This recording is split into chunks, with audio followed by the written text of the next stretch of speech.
இயேசு எழுந்து அங்கிருந்து புறப்பட்டு தீர் பகுதிக்குள் சென்றார்.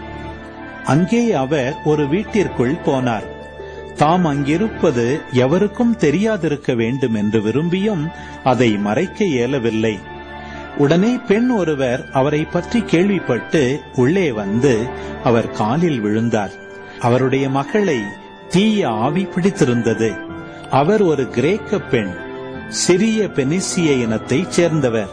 அவர் தம் மகளிடமிருந்து பேயை ஓட்டிவிடுமாறு அவரை வேண்டினார். இயேசு அவரை பார்த்து, முதலில் பிள்ளைகள் வயிறார உண்ணட்டும், பிள்ளைகளுக்குரிய உணவை எடுத்து நாய்க்குட்டிகளுக்கு போடுவது முறையல்ல என்றார். அதற்கு அப்பெண், ஆமையா, ஆனாலும் மேசையின் கீழ் இருக்கும் நாய்க்குட்டிகள் சிறு பிள்ளைகள் சிந்தும் சிறு துண்டுகளை தின்னுமே என்று பதிலளித்தார்.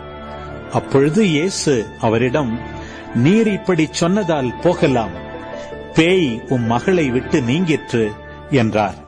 அப்பெண் தம் வீடு திரும்பியதும் தம் பிள்ளை கட்டிலில் படுத்திருக்கிறதையும் பேய் ஓடிவிட்டதையும் கண்டார்.